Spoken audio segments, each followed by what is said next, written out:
Hello, and welcome back to Creepy Chronicles. Before we begin, feel free to leave a comment and tell me where you're listening from. I love reading every single one. If you enjoy Creepy Chronicles filled with spine-chilling horror, don't forget to like the video and subscribe to the channel. Turn on notifications so you never miss a new story. Now get comfortable. Dim the lights if you dare. Relax your mind. Let the outside world fade away. And let's begin. Story one, well, girls. Which car should we take on our little road trip? James Darling asked as he slowly looked across the large collection of vehicles inside the garage. Dad's Chevy Nomad would be practical, but the Chevy Nova has a little more style. Of course, if we really want style, I don't think anything here can compete with a classic Cadillac. He stood with his hands on his hips, smiling proudly at the cars around him. The Darlings had collected many vehicles during their long and terrible lives. Most of them had once belonged to their victims. After stealing the cars, James repaired them, changed their appearance, and sometimes added machines and devices of his own design. He kept every vehicle running perfectly, even when normal replacement parts were impossible to find. James was not only a killer, he was also a talented inventor and mechanic. If a part no longer existed, he simply built a new one. Mary Darling walked slowly between the cars, studying each one. "That is a rather unfair question, isn't it, James Darling?" she replied. "You already know the Corvette is my favorite. It is the perfect American sports car. Nothing else in this garage drives like it. It was also the first vehicle you actually bought instead of stealing, and you bought it for me." She smiled warmly at the memory. "I still remember the first victim I ran over with it." James laughed. "Yes, but you only enjoy getting blood on the outside of the Corvette," he said. As he spoke, he pushed their bound and gagged prisoner onto the hard concrete floor. The young woman fell heavily and did not try to protect herself. She was too exhausted to resist. Her clothes were torn, her body was covered in bruises, and her eyes stared emptily into the distance. She hardly seemed aware of where she was anymore. "You are extremely careful about keeping the inside of the Corvette clean," James continued. "Remember, Mary Darling?" "That is true," Mary admitted. She lightly touched the prisoner with the toe of her shoe, checking whether the woman was still alive. "But I have plenty of experience stopping blood from soaking into seats and carpets," she said. "Besides, a sports car is a much better symbol of status than a Cadillac. Suppose we meet Veronica and that ridiculous little purple Porsche of hers. Wouldn't it make sense to drive something that can both outshine and outrun her?" "But, Mommy Darling, this is a family road trip," Sarah Darling said in her sweet, musical voice. "The Corvette is not a family car." She stepped over the prisoner as if the woman were nothing more than a suitcase someone had left on the floor. Sarah looked like a young girl who had not yet reached her teenage years. However, she had been that age for far longer than any ordinary child could have survived. Her eyes were completely unnatural. Black fluid moved inside them where normal irises should have been. She looked across the cars with great interest. "Besides," Sarah continued, "there is something about a sports car that screams new money. We need something with more seats and a quieter kind of elegance. The Bel Air and the Oldsmobile 88 are both charming, but Daddy Darling is right. This is a special occasion, so only our finest vehicle will do." She placed one hand beneath her chin, pretending to think seriously.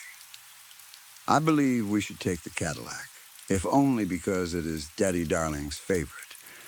He is also the only one among us who can legally drive." James smiled widely. "It looks like you have been outvoted, Mary darling." He placed an arm around Mary's waist and gently guided her toward the Cadillac. "Modern Cadillacs do not stand out much in today's crowded luxury market," James said, "but a classic one like this still represents the highest level of comfort and refinement." "The American presidential car is also a Cadillac. That has to count for something." "The Corvette is still more famous," Mary replied, "but I admit the Cadillac is more practical for today's trip." She pointed a finger at them. "If anyone asks, however, my car is still a Corvette." She walked toward the front passenger door. "Sarah, darling, I am sitting in the front with your father." "Of course, Mommy, darling," Sarah replied. "Children and important guests should always ride in the back." She lifted her head proudly, pleased with her own importance. "Our other guest will have to ride in the trunk," James said, looking down at the prisoner. She might attract unwanted attention in her current condition. He bent down, lifted the nearly unconscious woman over his shoulder, and carried her toward the back of the Cadillac. "That is fine, Daddy darling," Sarah said. "I would like to keep an empty seat in case we find a hitchhiker." "I would not expect too much, Sarah darling," Mary warned. "Hitchhikers are not as common as they used to be." She paused thoughtfully. "They are probably afraid of serial killers. That is ironic, since there are not nearly as many of us around anymore either." "Modern forensic science has made it almost impossible for an amateur to begin a proper career," James complained. He opened the trunk and dropped the woman inside. Then he placed several suitcases around her, carefully arranging them so that anyone who opened the trunk would not immediately see her. "A mass shooting is usually the best modern killers can manage," he continued. "I suppose frightened people living in fear of shootings is better than nothing, but serial killings create a much deeper kind of fear." He closed and locked the trunk. "A mass shooter reveals himself the moment he fires his loud rifle," James said. "But a serial killer could be any of your neighbors, and you might never know." After locking the trunk, James opened the rear passenger door for Sarah and the front passenger door for Mary. "It has been a long time since we made a pilgrimage to the shrine of Moros," he said as he climbed behind the wheel. "I cannot wait to show the bile how much you have grown, Sarah darling." Sarah smiled at him through the rearview mirror. "Do not let my sweet little girl act fool you, Daddy darling," she said. "I have grown greatly in ways that cannot be seen." The black fluid inside her eyes moved and expanded slightly as power flowed through her small body. James turned a dial attached to the garage door controls. Instead of simply opening onto the area outside their home, the garage door was connected to several hidden locations. He slowly moved through the available destinations until he found one reasonably close to the shrine. "I believe this one is still working," he said. "We should be able to make good time from here." He pressed a switch. The garage door rattled and slowly lifted. A rainy November afternoon appeared on the other side. The Darlings' garage was not connected to an ordinary house. Their home existed in a strange private world hidden between dimensions. Their garage doors could open almost anywhere James had prepared a connection. Mary groaned when she saw the weather. "Why can the outside world never be pleasant for once?" she complained. "We are on a family trip." She pulled out a metal flask and took a drink. "It is only a little rain, Mary darling," James said gently. "We have survived much worse." He turned on the windshield wipers before driving forward. "I like the rain," Sarah said. "It is necessary for life, but sometimes it grows powerful enough to become a natural disaster." She looked out at the dark clouds. Isn't it wonderful that even the most important things in life can suddenly turn against it? Rain can give life to the world and then destroy entire towns without reason. It truly is wonderful, Sarah darling, James agreed. He slowly drove the Cadillac toward the open garage door, once more into danger. The Cadillac passed through the doorway and entered the outside world. To Mary's disappointment and Sarah's delight, the rain did not stop. Sarah was far more thoughtful than her mother, although she rarely said anything unless it sounded dark or cruel enough to entertain her family. She quietly admired the world beneath the gray November sky. The leaves had fallen. The flowers were gone. Winter's snow had not yet arrived.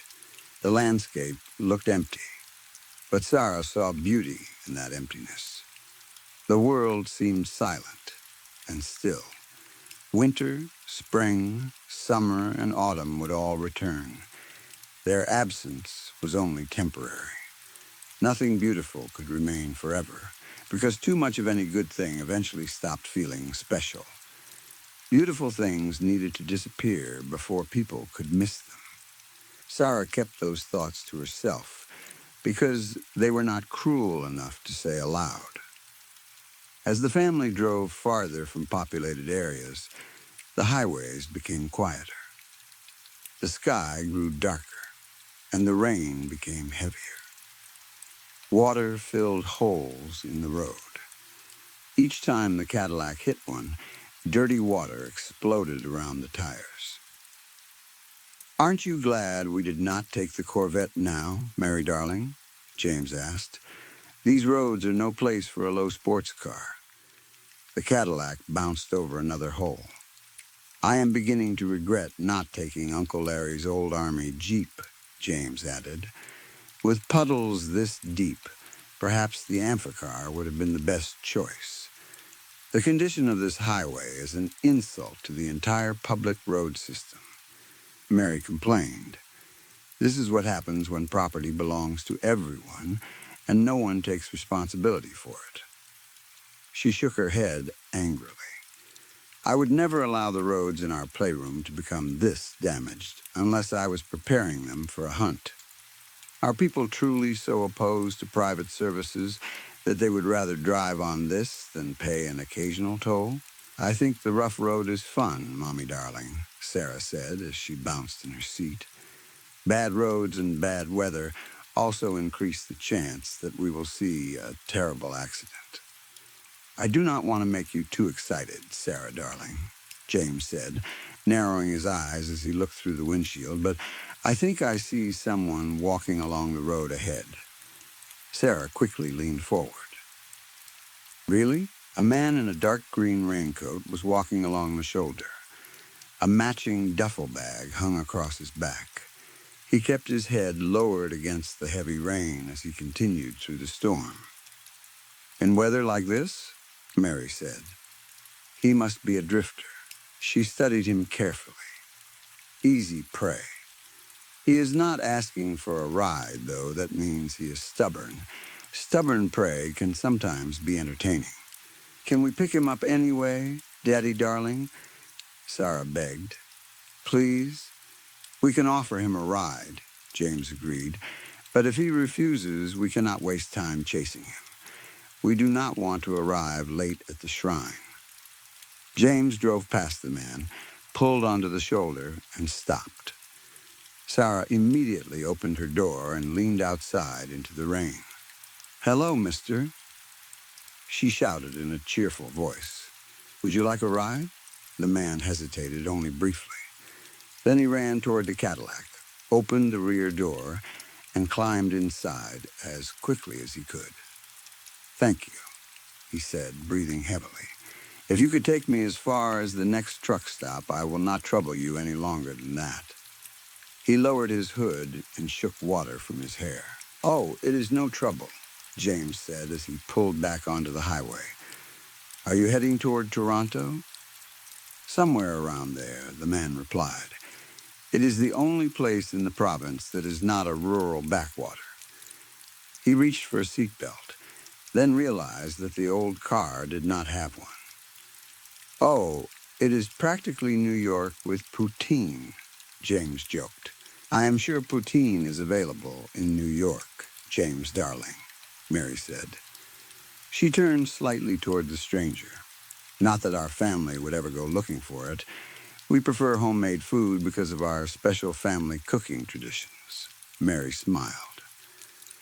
"You were not truly planning to walk all the way to Toronto, were you, Ducky?" "If necessary," the man answered. "I thought I could walk there in a few days, but the weather had different plans." He looked around the old interior. "Are there any seat belts in this car?" "Of course not," James replied. "This is a 1957 Cadillac. It was built in Detroit during the city's finest years. You cannot ruin a beautiful machine like this with modern safety obsessions." "Is that even legal?" the man asked. "Especially with a child in the car? School buses do not always have seat belts," Mary said. "They are normally filled with children, so seat belts cannot be that important. Even if they are important, we do not believe in them," Sarah added. The man looked at her. "Modern people fear danger too much," she continued. "Great men should face danger, while weak men should be destroyed by it. Keeping weak people alive while restraining great people only harms humanity." The man stared at Sarah's strange black eyes. "Are you both sure you are comfortable with me sitting back here with your sister?" he asked nervously. "Because I would understand if you were not."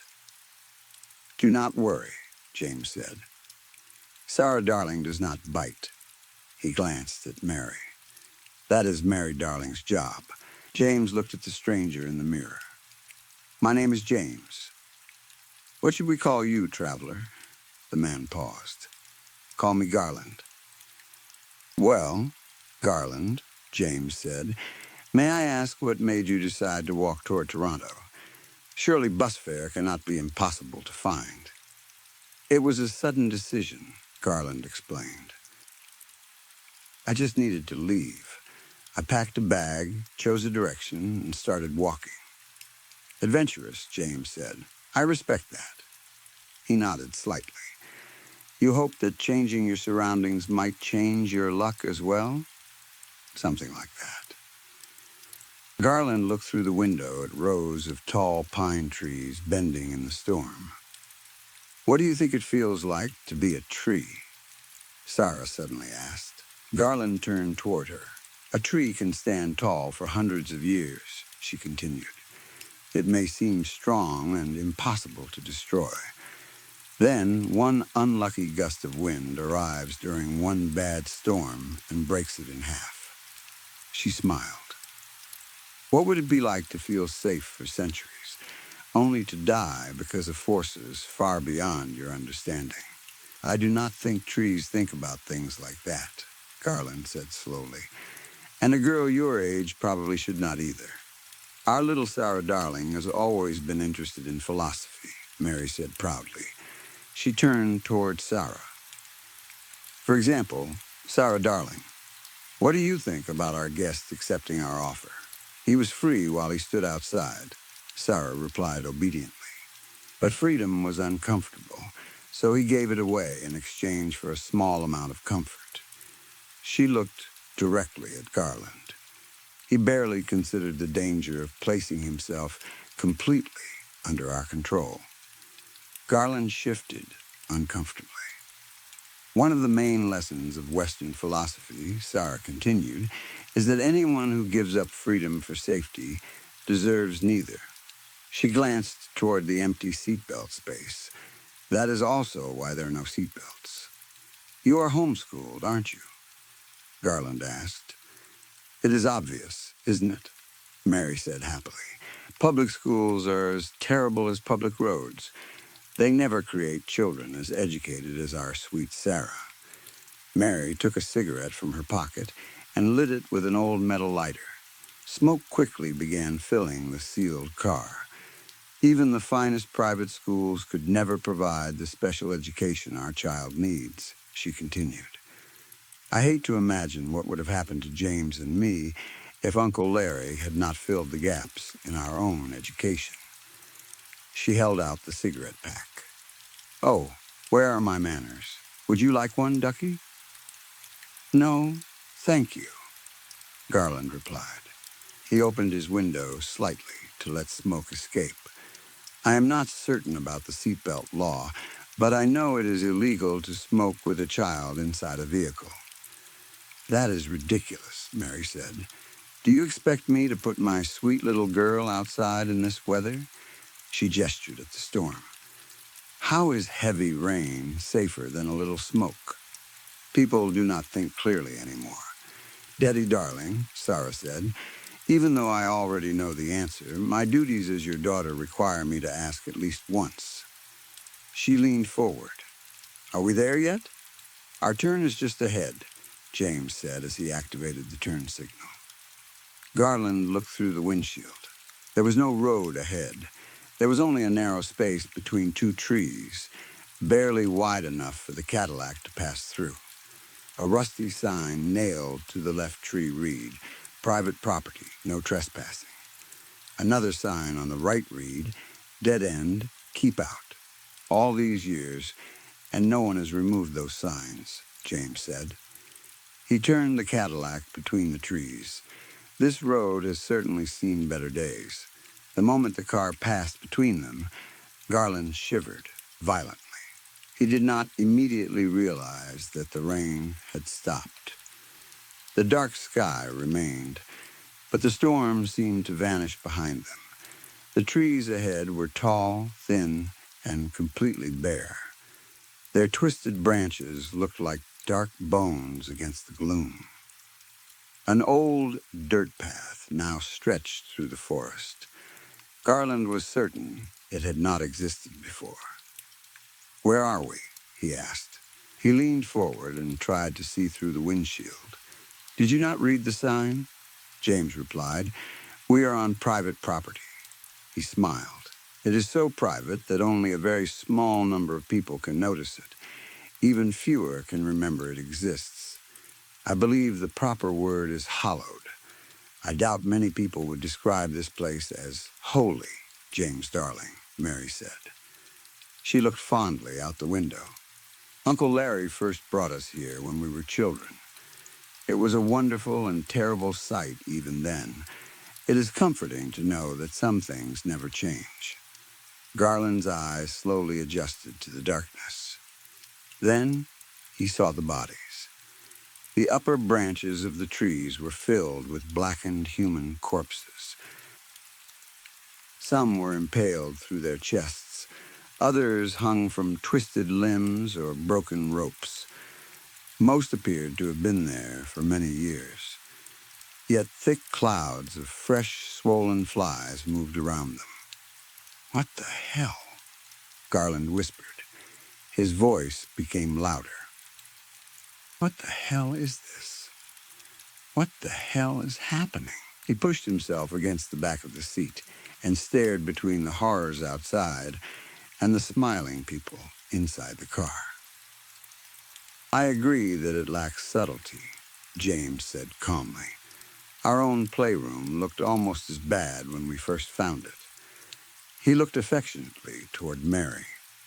Fortunately, Mary darling has an excellent talent for making a house into a home. You are too kind, James darling, Mary replied with a pleased smile. Unfortunately, my skills are more useful inside our own home, so there is very little I can do for this place. She looked at Sarah. Sarah darling, however, should have a strong connection with the bile here. Would you like to change anything about the decoration, sweetie? It is far too quiet, Sarah said. The black liquid inside her eyes began to pulse. Every body hanging in the trees suddenly began to move. A wave of tortured screaming exploded through the forest. The trees shook as the revived corpses twisted and pulled against the branches, piercing their bodies. That is better, Sarah said with a peaceful sigh. She smiled at Garland. Corpses are not truly frightening. They can almost look calm, like fallen trees slowly returning to nature. One of the dead bodies screamed so violently that its jaw tore wider. But living victims, horribly wounded and kept alive in endless pain against the laws of nature? Sarah's smile widened. That is beautiful. She leaned closer to Garland. Do you agree, Mr. Garland? Garland looked through the rear window. The path behind them still seemed visible. He left his duffel bag behind, threw open the car door, and jumped out. The moment his feet struck the ground, he began running. He did not get far. A tree branch broke directly in front of him. One of the screaming bodies fell to the ground and blocked the path. The revived corpse twisted wildly, trying to stand. Its limbs bent at terrible angles as it pushed against the soil. More branches snapped nearby. Other creatures were falling from the trees. Garland realized that he would soon be surrounded. He turned toward the Cadillac. The family had not followed him. The car waited patiently on the dirt road with its rear door still open. Sarah leaned her smiling head out. Freedom or safety, mister? She called. Which will you choose? Then she moved back inside. The creatures around Garland screamed louder. Their cries had changed. They no longer sounded only painful. They sounded angry and hungry. Garland heard them crashing through the bushes toward him. He ran back to the Cadillac. He threw himself into the rear seat and slammed the door. You chose incorrectly, Sarah said flatly. She sat upright with her hands folded neatly in her lap. But you are safe. She smiled. I would never allow those slow, ugly creatures to damage my darling daddy's darling Cadillac. How are you doing that? Garland demanded. He pointed toward the screaming creatures outside. What are you? Sarah slowly turned her black eyes toward him. As you said, Mr. Garland, I am homeschooled. Her voice became soft and musical. It is amazing what a clever young mind can learn when her home is a tiny basement universe hidden between dimensions. Garland's terror slowly changed into anger. He did not believe her explanation. Instead, he began thinking of ways to escape. If escape was impossible, perhaps he could hurt them. Sarah tilted her head. Oh dear, she said. You are thinking about taking me hostage. Garland froze. That is very ungrateful, Mr. Garland. Without me, you would still be walking through the rain. Her smile remained. All I did was give you a choice. You made it yourself. You have no one to blame but yourself. James looked at Garland through the mirror. Whether your plan could work or not, I do not appreciate anyone threatening either of my two favorite girls, he said coldly. I am sure you understand. I did not say anything, Garland replied. He placed both hands inside his coat pockets and moved as far away from Sarah as the seat allowed. You were imagining putting your arm around my neck, Sarah said. You plan to demand that Daddy Darling turn the car around. Garland stared at her. You thought you could break my neck before my parents attacked you, she continued. You wanted to see me cry. You wanted to remove this smile from my face. She leaned toward him slightly. Is that truly all it takes to make you want to hurt a little girl? Her black eyes widened. I would like to see you cry, Mr. Garland. My happiness is far more important than yours. She looked toward the front. Daddy Darling, drive faster. James immediately pressed the gas pedal. The Cadillac flew down the dirt road. The force pushed Garland hard against the seat. Behind them, the revived corpses began running through the forest. They moved on all fours like starving animals, crashing through bushes and striking trees without caring about their own bodies. "What is happening now?" Garland shouted. He looked through the rear window at the horde chasing them. "I filled them with our hunger for human flesh," Sarah explained cheerfully. "I removed every other feeling, so now they only understand hunger." Mary looked back. "And that is how they behave?" she asked. "James, darling, you once said I had no control when tempted." She shook her head. "I do not become a wild animal just because fresh meat is nearby. The hunt must already be happening before I enter that wonderful state. To be fair, Mary darling, these creatures are starving," James said as he turned between the trees.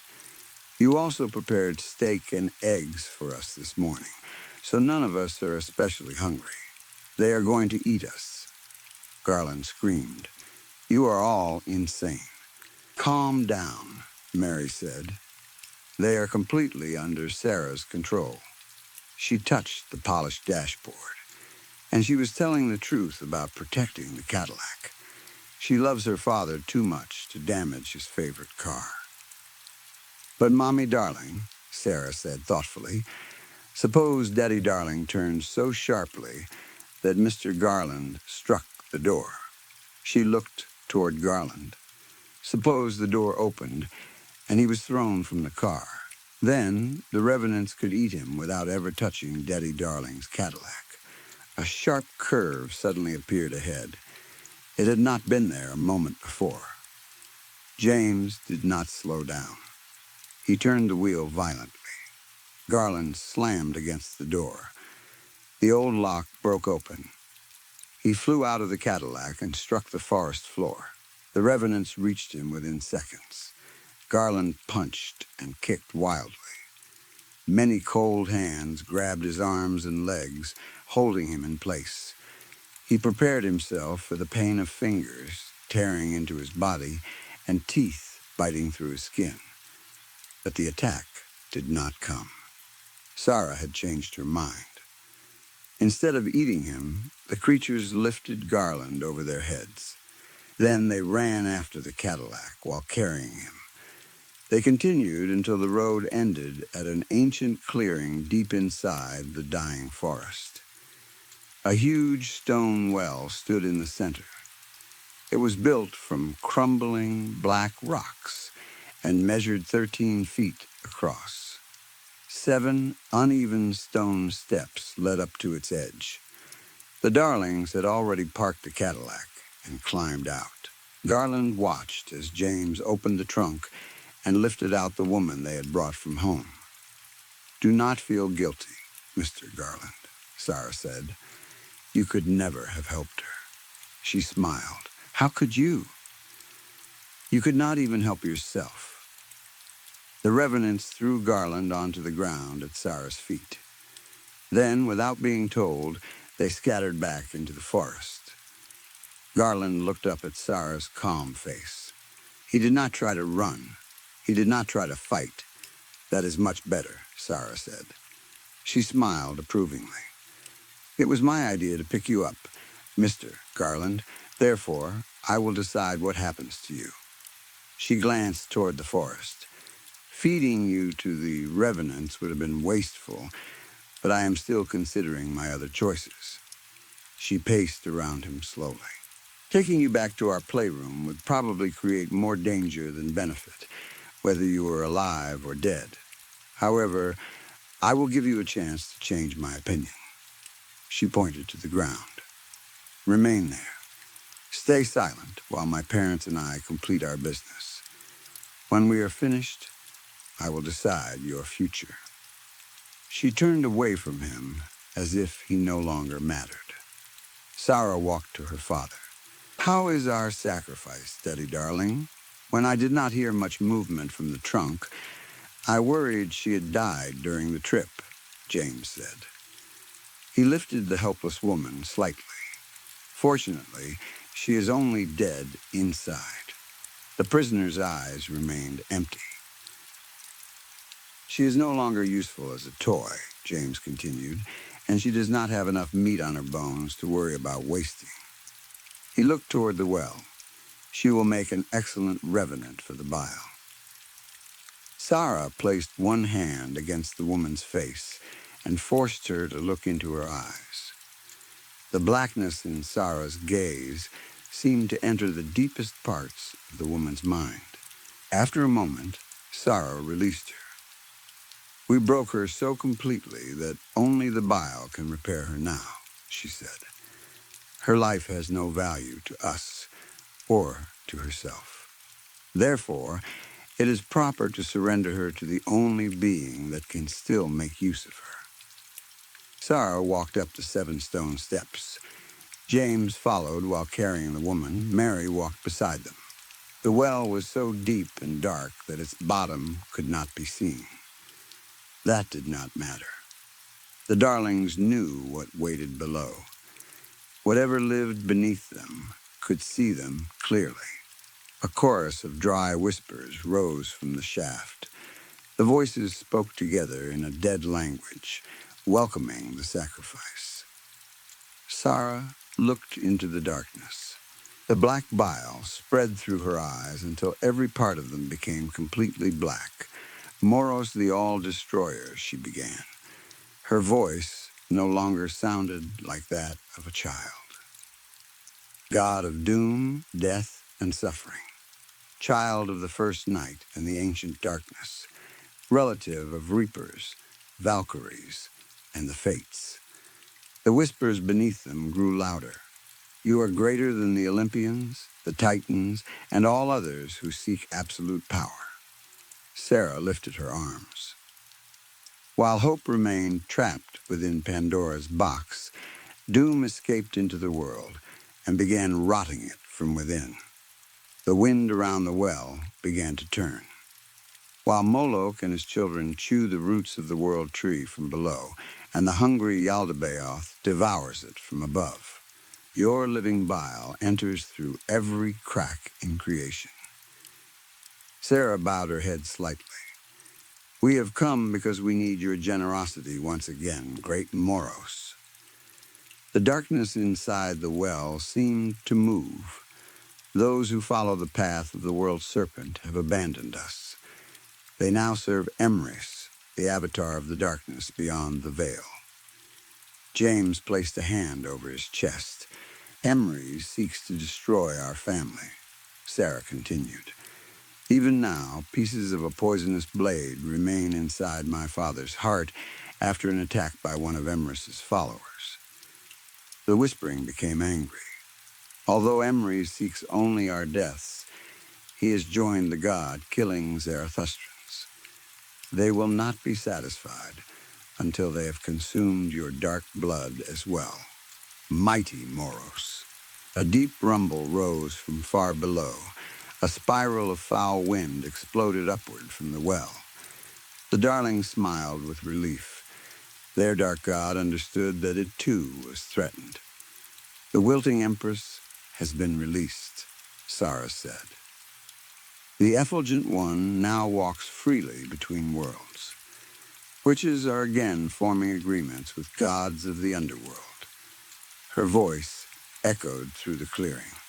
A great battle between powerful beings and their servants is coming.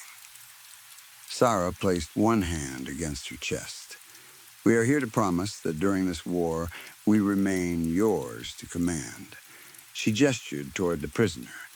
We offer you this sacrifice to renew our agreement. Then she pointed toward James. In return, we ask that you remove the poison from my father's heart, so that he may fight with his full strength for both our family and you. The foul wind spun faster. May everything decay and collapse beneath the black bile of Moros. Sarah bowed her head and stepped back. James moved to the edge of the well. With one powerful movement, he threw the prisoner into the darkness. The woman fell for several seconds. Then, a wet, sickening sound came from below. The black bile entered her broken body. It began changing her into something new. The horror was finally strong enough to wake her empty mind. For the first time in a long while, she screamed. "I do not know why she is so upset," James said. She was almost a zombie already. Suddenly, his entire body became stiff. He grabbed his chest. The pieces of the strange blade inside his heart began to move. The bile within his veins carefully guided each sharp fragment. It moved them only a little at a time, preventing them from cutting too deeply into the surrounding tissue. When the fragments were in the correct position, they shot out of his chest. They flew into the spinning wind and disappeared into the well. James cried out and fell to his knees. Blood covered his hands. Then the wounds began healing at an unnatural speed. "Daddy," Sarah cried. "James, darling," Mary shouted. They knelt beside him. "Are you all right?" James breathed heavily. Then he began laughing. "Yes," he said. "It is gone." He touched his healed chest. "It is completely gone. Emery's can no longer hold that threat over us." Mary and Sarah embraced him. The three of them celebrated. None of them appeared to notice Garland moving quietly behind them. While the family had focused on the ritual, he had slowly approached. He was only a few steps away. At first, he planned to push Sarah into the well. But when he saw all three standing close together, he decided to attack them all. He lowered his body and prepared himself. Then, he rushed forward with all the strength he had. A sharp cry rose from the well. Before Garland reached the family, a strange dagger flew from the darkness. It struck him directly through the forehead. The force threw him backward. He was dead before his body hit the ground. The Darlings did not seem frightened by his attack. They calmly gathered around his corpse and studied the dagger. "Is that?" Mary whispered. She did not finish the question. Sarah carefully gripped the handle and pulled the weapon from Garland's skull. Its long, twisting blade had been created from the poisonous pieces removed from James's heart. The fragments were joined together by hardened black bile mixed with a gold-like substance. The same material formed the handle. It was now harmless to Sarah's skin, but the blade still held the deadly power of the original weapon. "It is beautiful," Sarah said. Her black eyes widened with wonder. Then she offered it to Mary. "You should have it, Mommy darling. You are the most skilled with knives," she smiled. "And it came from Daddy darling's heart, so it truly belongs to you." "Thank you, Sarah darling," Mary replied. She accepted the dagger and slowly turned it in her hands. She studied its shape, weight, and sharp edge. The longer she held it, the wider her smile became. At last, a dark understanding entered her mind. She raised the weapon and watched its blade shine in the weak light. "This," Mary said softly, "is the knife I am going to use to kill Emery's." Story 2. The drive was supposed to be easy. I had been feeling restless for months, even though my travel blog was doing better than ever. More people were reading my posts, companies were offering me free stays, and my social media pages were growing every week. From the outside, it probably looked like I was living the kind of life most people dreamed about. I traveled from place to place, wrote about what I saw, and earned enough money to keep moving. The problem was that it no longer felt exciting. Traveling had once made me feel alive. Every unknown road had seemed like a promise. Every unfamiliar town had felt as though it might be hiding something special. I used to wake up before sunrise because I could not wait to see what the day would bring. Lately, however, every trip felt the same. I drove, I checked into a hotel, I took pictures, I visited a few local attractions. Then I wrote a positive article with carefully chosen words, even when I had felt nothing. It was as if I had become a machine repeating the same routine. I missed the person I had been when I first started the blog. Back then, I did not care about search rankings, sponsorship deals, or how many people liked my photographs. I traveled because I wanted to discover things. I remembered stumbling across a hidden village in the mountains after taking the wrong road. I had spent the afternoon drinking tea with an elderly couple who told me stories about the area. I remembered meeting a stranger in a small coastal town who had shown me a quiet beach that did not appear on any tourist map. I remembered the hidden waterfall in Oregon, where cold mist covered the trees and made the entire forest shine. I remembered sleeping under an open sky in the desert, watching stars spread from one horizon to the other. Those moments had made me feel that the world was much larger and stranger than I had ever imagined. Now I felt as though I had seen everything. I knew that was not true, but I could not escape the feeling. So I decided to drive from Chicago to Denver. There was no important reason for the trip. I told my readers that I planned to write a series about overlooked places along the route, but that was only partly true. More than anything, I wanted time alone. I thought the road might clear my head. I hoped that somewhere between Chicago and Denver, I would remember why I had started traveling in the first place. For the first few hours, however, nothing changed. The highway stretched through flat farmland that seemed to continue forever. Fields covered both sides of the road, broken only by fences, silos, and distant farmhouses.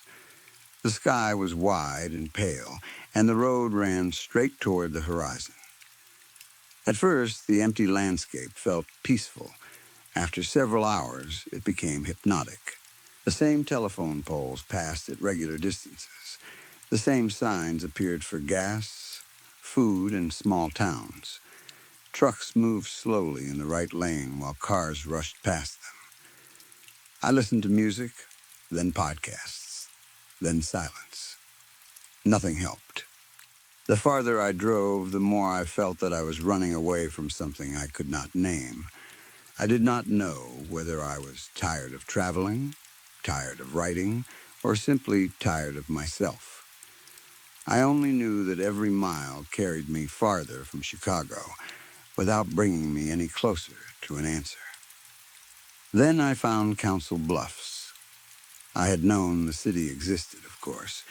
It sat on the Iowa side of the Missouri River across from Omaha, Nebraska. I had planned to stop only long enough to refuel. But when I left the highway, something about the place caught my attention. The streets I entered were unusually quiet. It was late afternoon, yet very few cars passed me. Some of the buildings looked old and faded, with narrow windows and dark brick walls. The light had begun to change as the sun moved lower, giving everything a yellow-gray color. There was nothing obviously wrong. Still, the city felt different. It seemed as though time moved more slowly there. I passed a gas station, an old diner with a red sign, and a small church with a white wooden tower. The diner looked as though it had not changed since the 1950s. Its windows reflected the empty street, and the neon sign above the entrance flickered, even though it was not yet fully dark. I should have filled the car and continued driving. Instead, I slowed down. The strange stillness of the town made me curious. It was exactly the kind of feeling I had been searching for. There was a sense that something existed beneath the surface, something most people passed without noticing. For the first time in weeks, I felt a spark of interest. I decided to stay for a few days. I told myself that Council Bluffs might make a good article. I could photograph the old buildings, visit a few local landmarks, and write about the city's history. The truth was that I wanted to understand why the place had made me stop. I drove around until I found a motel near the main road. The sign called it the Silver Rest Inn. The building was long and low, with 2 floors of rooms facing a cracked parking lot. The paint had once been white, but it had faded into a dirty gray. Several sections were peeling away, exposing dark wood underneath. A tall neon sign stood near the road. The word silver glowed weakly in pale blue. The word rest flashed on and off, while inn remained dark. The sun was setting behind the motel, stretching long shadows across the parking lot. As soon as I turned off the car, the temperature dropped. It was not a natural cooling from evening air. One moment the car had been warm, and the next I felt cold moving through my clothes. I sat behind the wheel for a few seconds, staring at the office. A faint creaking sound came from somewhere nearby. It reminded me of an old door swinging slowly on rusty hinges. I looked around the parking lot. No doors were moving. The air felt heavy, as if a storm were approaching. Although the sky was mostly clear, a nervous pressure formed in my stomach. For a moment, I considered starting the car again. Then I laughed quietly at myself. I had stayed in worse places. Old motels always made strange noises. The temperature could change quickly after sunset, especially near open land and water. I grabbed my bag and walked toward the office. A small bell rang when I pushed open the door. The room smelled of dust, old wood, and something metallic. The metallic smell was faint, but unpleasant. It reminded me of coins held too long in a warm hand. A single lamp lit the front desk. Behind it stood an elderly man with thin white hair and tired eyes. He wore a brown shirt buttoned to the neck. His skin was pale, and the lines on his face were deep. He looked at me without smiling. "Need a room?" he asked. His voice was rough, as if he had not spoken all day. "Yes," I replied. "3 nights, please." I smiled, trying to appear friendly. The old man did not return the smile. He studied me for several seconds, then looked toward the hallway behind the office. "3 nights," he repeated. "That's right." He opened a large book on the counter and asked me to write my name. The pages were yellow, and the lines were filled with faded handwriting. I signed near the bottom. He took my payment, then reached beneath the counter and placed an old brass key in front of me. A thick wooden tag hung from it. The number 7 had been carved into the wood. "Room 7, he said. His fingers remained on the key. "There are rules." I raised an eyebrow. "Rules?"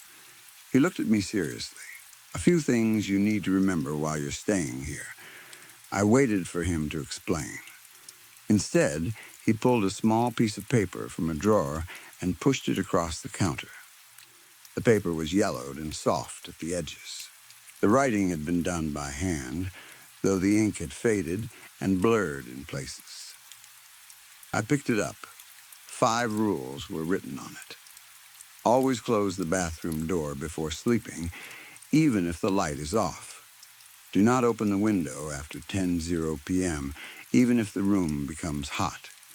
If you hear knocking, check the peephole first. Do not open the door if no one is there. At midnight, place a cup of water on the nightstand. Do not drink it.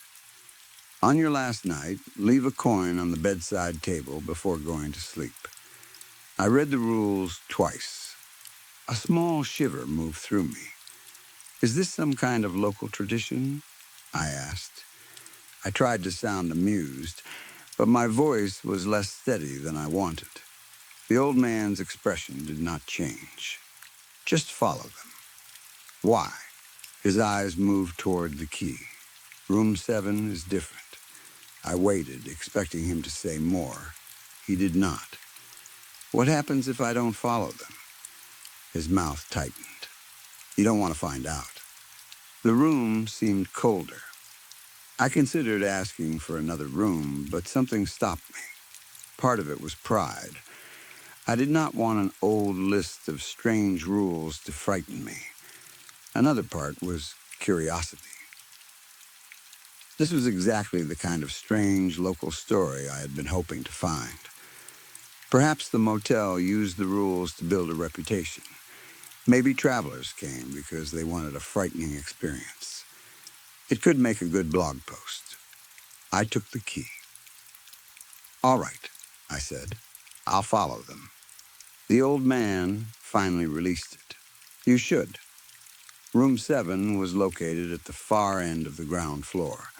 As I walked across the parking lot, the neon sign buzzed above me. The blue light flashed across the doors, making the shadows appear to move. The other rooms looked empty. No cars were parked outside them. No televisions glowed behind the curtains. I heard no voices, footsteps, or running water. I began to wonder whether I was the only guest. Room 7's door was more worn than the others. The paint around the handle had been scratched away, and several long marks ran across the lower half of the wood. They looked almost like claw marks. I told myself they had probably been made by luggage or a large dog. The key turned with difficulty. The lock opened with a heavy click. Inside, the room looked exactly as I expected. There was a double bed covered by an old floral bedspread. A wooden table stood beside it, along with a lamp with a stained shade. Against the opposite wall was a television that looked at least 20 years old. The bathroom was small. Its mirror was chipped in one corner, and rust marked the bottom of the sink. A narrow shower stood behind a plastic curtain. The room smelled stale.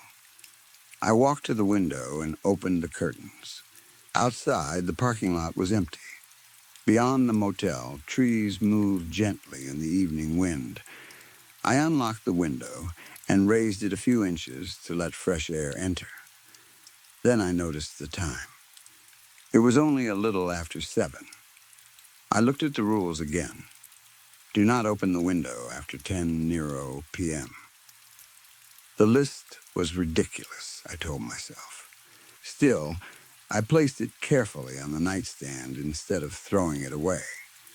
I spent the next hour unpacking, checking messages, and making notes about the town. By the time I finished, darkness had covered the parking lot. The motel sign continued flashing through the curtains. Every few seconds, blue light filled the room, then disappeared. I tried watching television, but most of the channels showed static. Eventually, I turned it off. The silence felt deeper without it. I prepared for bed around 11. As I brushed my teeth, I looked at the bathroom door. The first rule told me to close it before sleeping. I left it partly open. I do not know why. Perhaps I wanted to prove to myself that the rules were meaningless. Perhaps I resented being told what to do by a stranger. Whatever the reason, I switched off the bathroom light and returned to bed without closing the door. A narrow, black gap remained. I could see part of the sink and the edge of the mirror. The room was quiet. I lay beneath the covers and stared at the ceiling. For several minutes, I thought about the old man and his warning. Room 7 is different. I imagined writing about the motel. I could begin the article with the strange rules and describe the old man's serious expression. Readers loved stories like that. The thought relaxed me. Soon, exhaustion from the drive became stronger than my unease. I fell asleep.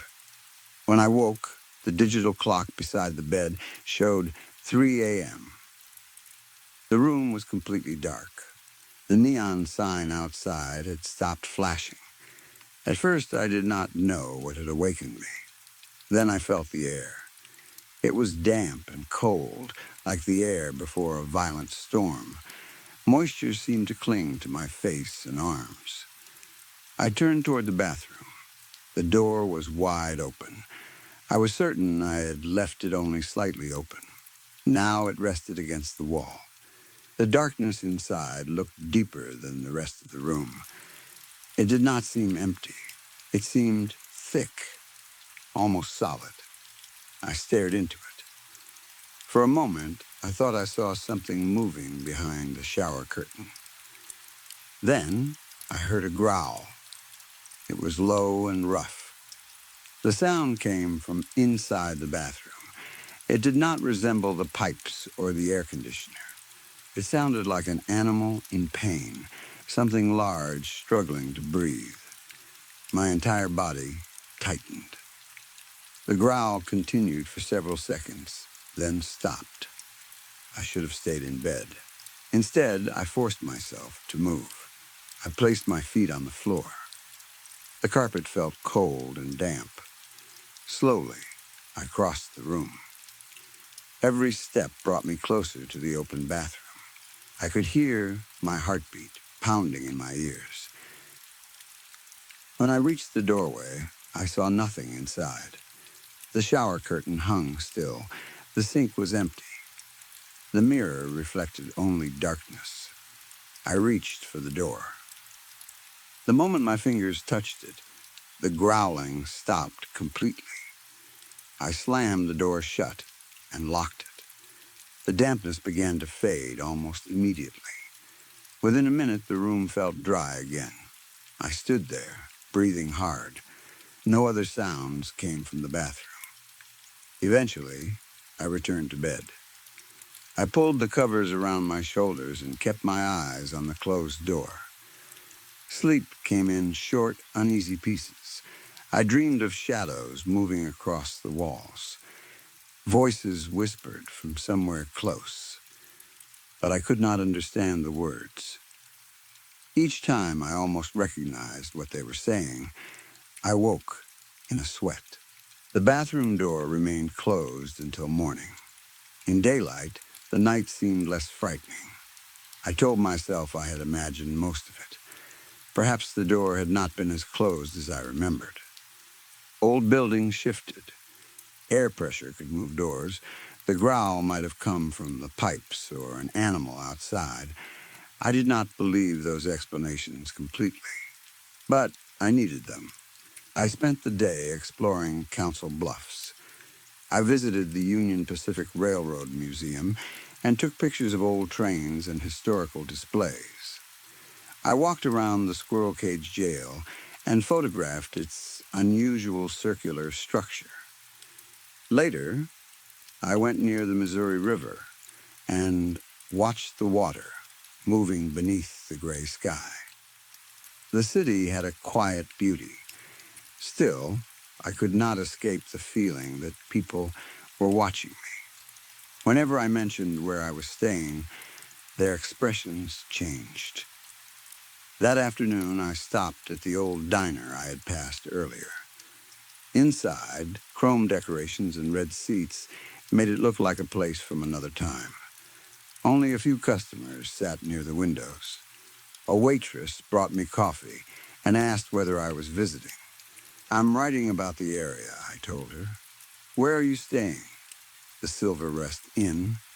Her smile disappeared. "You're staying there?" "Yes." "What room?" I hesitated. "Room 7. She looked toward the kitchen, then at the other customers. "Did he give you the rules?" I felt cold despite the warm diner.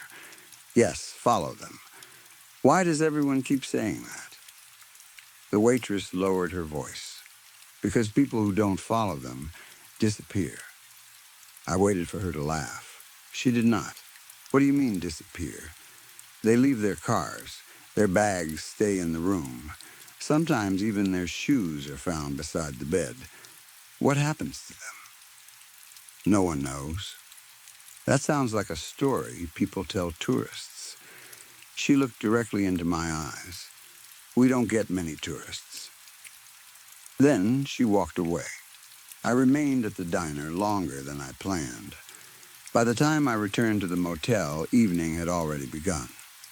The old man was not visible in the office. Room 7 waited at the end of the building. That night, I followed the first rule. Before getting into bed, I closed the bathroom door and checked it twice. Then, I read the second rule. Do not open the window after 10:00 p.m., even if the room becomes hot. At first, the room felt normal. By 11, however, the temperature had risen. The air conditioner rattled loudly, but produced almost no cool air. Sweat formed on my forehead and ran down my neck. I removed my shirt. The heat became worse. Soon, it felt as though the air itself had thickened. Each breath took more effort than the last. My throat tightened. I stood near the window, staring at the lock. I knew what the rule said. Still, panic began to grow inside me. I felt as though I were suffocating. I unlocked the window and raised it. Cool night air rushed inside. I closed my eyes and breathed deeply. The relief was immediate. Then I heard footsteps. They came from the gravel outside. Slow, heavy, deliberate, each step moved closer to room 7. I stood perfectly still. The footsteps stopped outside the door. A soft knock followed. 3 taps. I remembered the third rule. If you hear knocking, check the peephole first. Do not open the door if no one is there. I moved toward the door. Another knock came, louder this time. I looked through the peephole. There was no one outside. Not an empty parking lot. Not the motel sign. Nothing. Only darkness. The knocking continued. It became faster and more violent. The door shook in its frame. I backed away. The open window was behind me. The curtains moved inward with the breeze. Something passed outside the glass. I saw only a dark shape. I rushed to the window. The moment I grabbed it, an invisible force pushed from the other side. I tried to pull the window down. It would not move. The pressure increased. Cold air poured into the room, carrying the smell of wet soil and something rotten. The knocking became pounding. I used both hands and pulled as hard as I could. The window slowly lowered. Something scratched the outside of the glass. With one final effort, I forced it shut and locked it. The pounding stopped. Silence filled the room. Then the bathroom door burst open. The lock broke with a sharp crack. A creature rushed out on 4 long legs. Its body was narrow and skeletal, covered in moving shadow. Its limbs bent at unnatural angles, and each leg ended in a sharp point like a claw. It had no visible face. Where its head should have been, there was only a black emptiness that seemed to swallow the light around it. It lunged toward me. I closed my eyes and raised my arms. I expected claws to strike my body. Nothing happened. The silence became so complete that it felt as though the entire world had stopped. I slowly opened my eyes. The creature was gone. The bathroom door hung open. The room looked normal. I fell onto the bed, gasping. My hands shook so badly that I could barely pick up the note. The rules were not a joke. They were not part of a motel theme or a local superstition. They were instructions.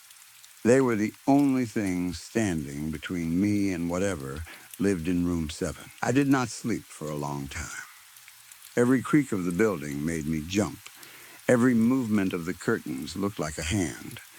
When I finally drifted off, I dreamed of figures standing around the bed. Their faces remained hidden. Their voices whispered my name.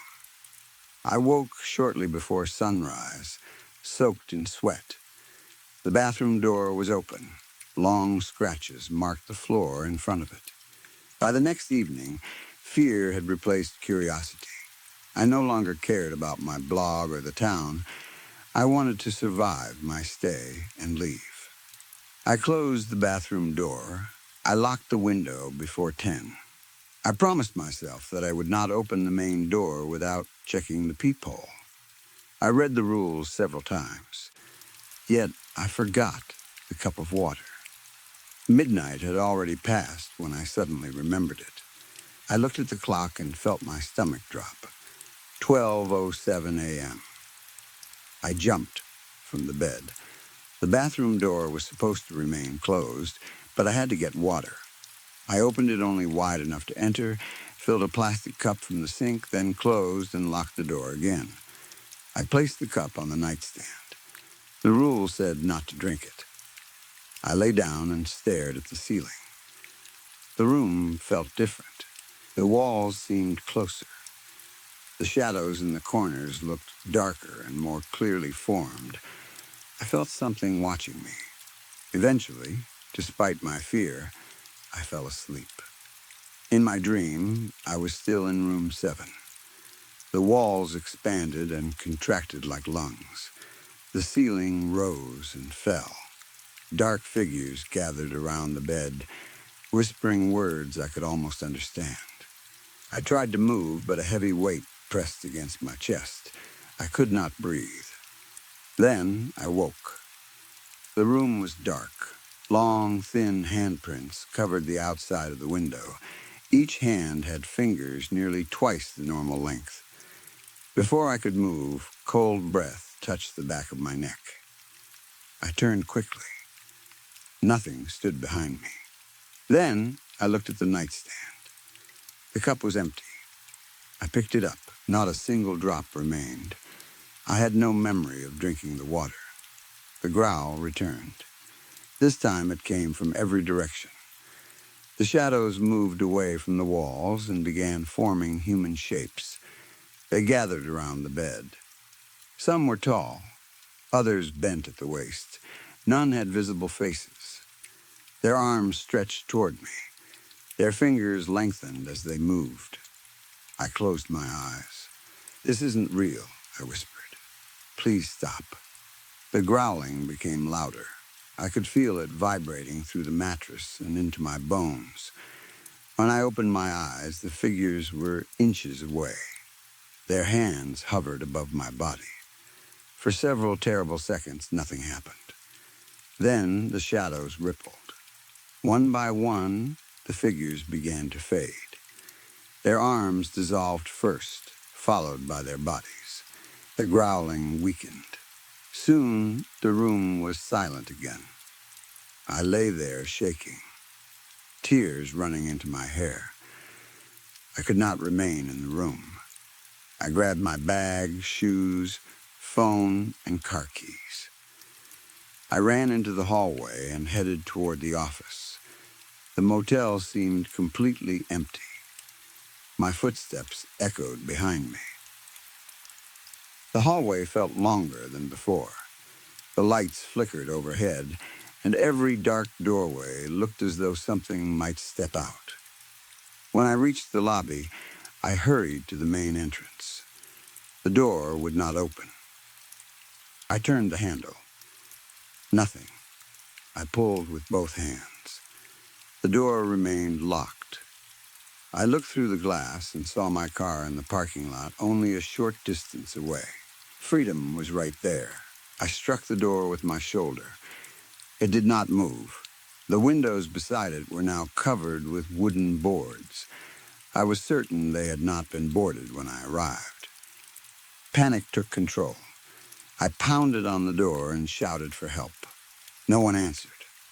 Then I noticed the old man behind the counter. He stood silently in the same place where I had first seen him. His tired eyes watched me.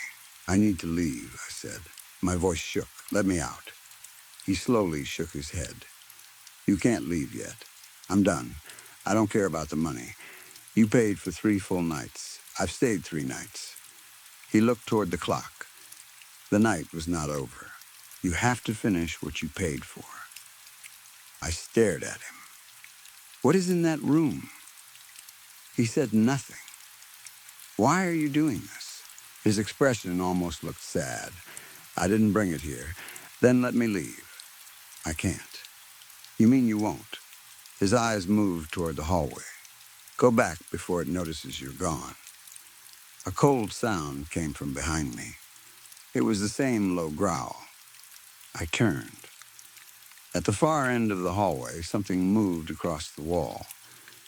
A shape on 4 legs. I looked back at the old man. He had disappeared. There was no door behind the counter, and nowhere he could have gone. I was alone. The growling became louder. I had no choice. I returned to room 7. Every step felt like I was walking toward my own death. The hallway stretched ahead of me. The lights blinked out one by one behind my back. When I reached the room, the door stood open. I was certain I had left it closed. The darkness inside waited. I entered and locked the door. The rest of the 3rd night had become my final test. I went through every rule carefully. I closed the bathroom door and locked it. I checked the window and made sure it remained shut. I filled another cup with water and placed it on the nightstand. I found a coin in my wallet and left it on the bedside table. Then I lay down. I did not turn off the lamp. The silence became unbearable. I watched the coin. It was a simple quarter, worn around the edges. For some reason, focusing on it helped me remember that a normal world still existed beyond the room. At midnight, the knocking began again. Soft at first. 3 slow taps. Then louder. The door shook. I did not move. Whispers rose outside the window. At first, there was only one voice. Then 2. Then dozens.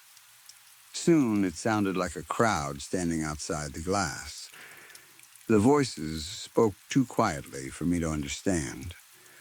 Shadows passed behind the curtains. Some were shaped like people. Others were too tall or too wide. The room grew darker, even though the lamp remained on. I kept my eyes on the coin. The mattress dipped near my feet. Something had climbed onto the bed. Cold spread through the blankets. The weight moved closer. Inch by inch, the mattress lowered beside my legs, then my waist. I wanted to scream. I clenched my teeth.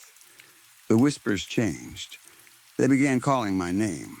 Some sounded like strangers, others sounded like people I knew. I heard my mother's voice. I heard an old friend. Then I heard my own voice whispering from beneath the bed. Look at me. I stared at the coin.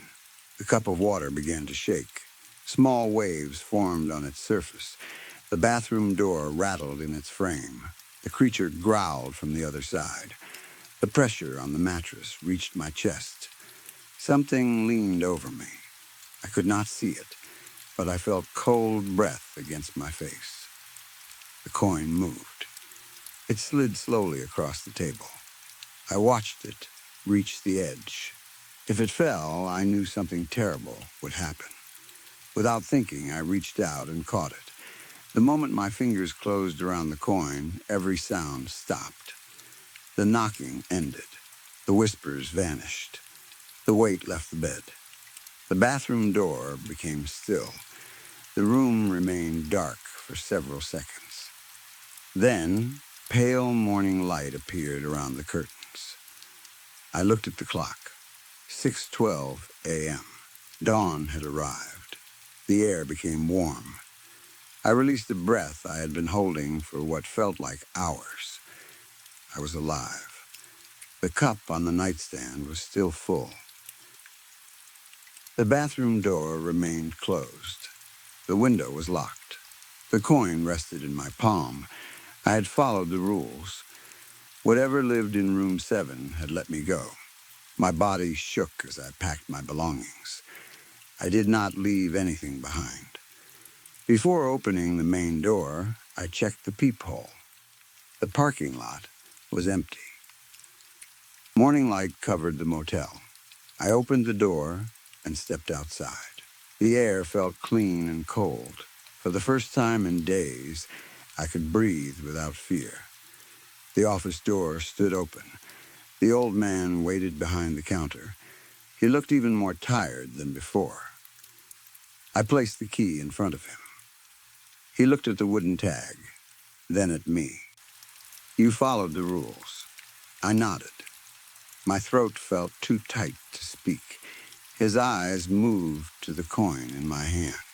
"You should leave that here." I placed it on the counter. He covered it with his palm. For the briefest moment, relief appeared on his face.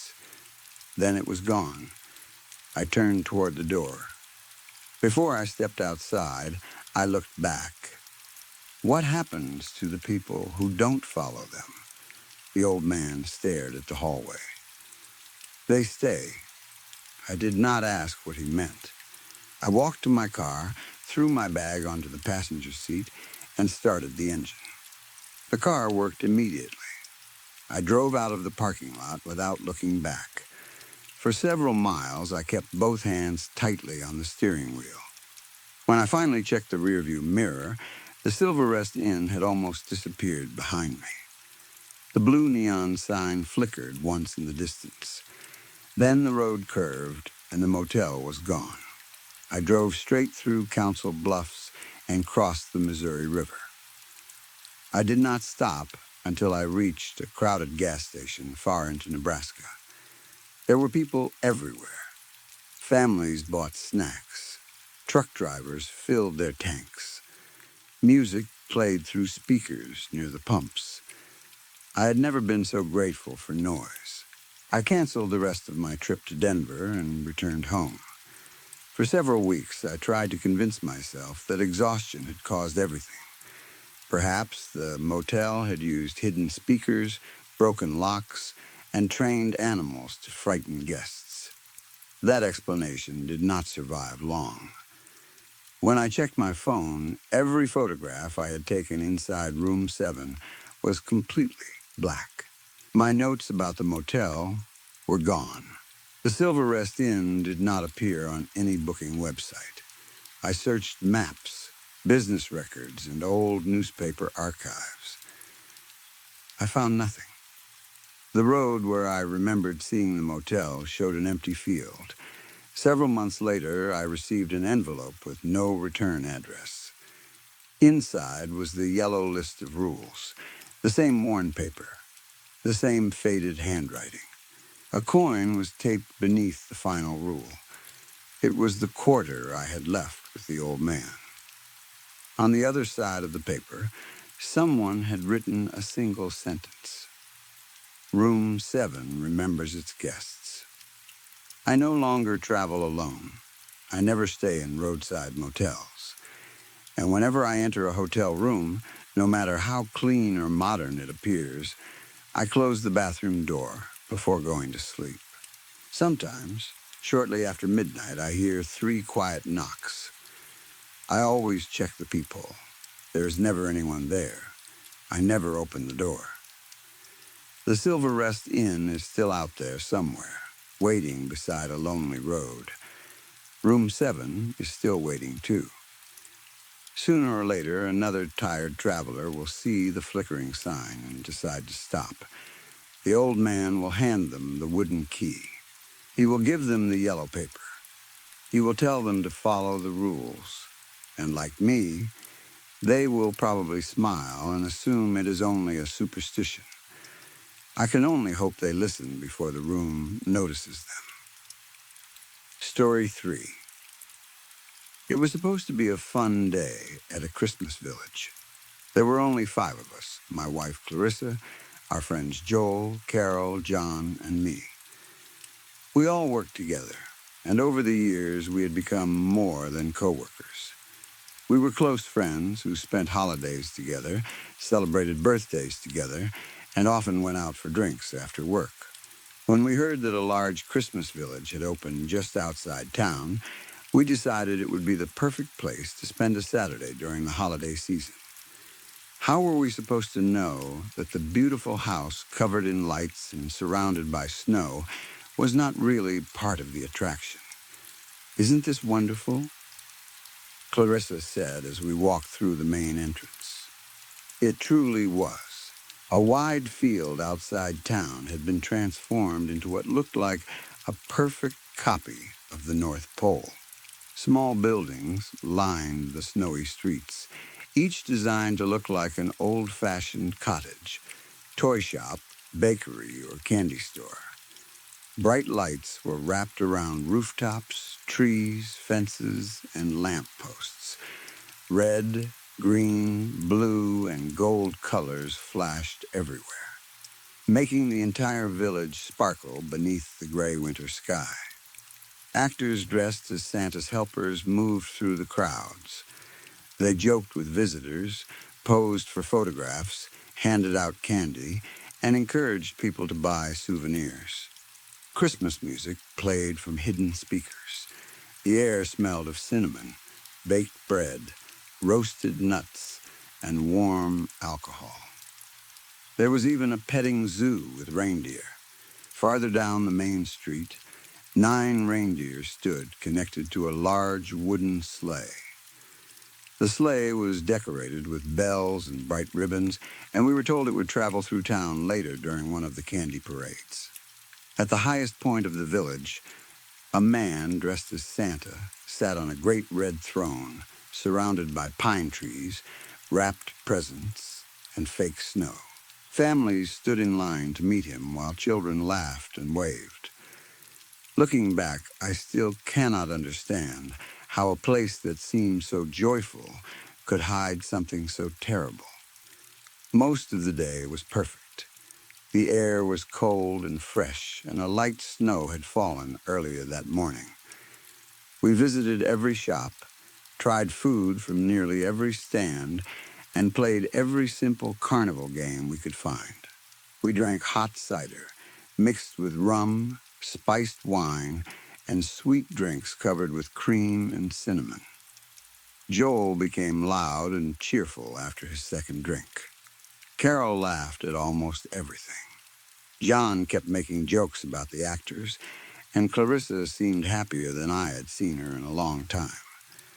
We fed the reindeer, took embarrassing photographs with Santa, and joined the actors in a small street performance. At one point, John put on an elf hat and pretended to be the manager of the entire village. For several hours, there was nothing wrong. Then Joel noticed the narrow side street. "What's down there?"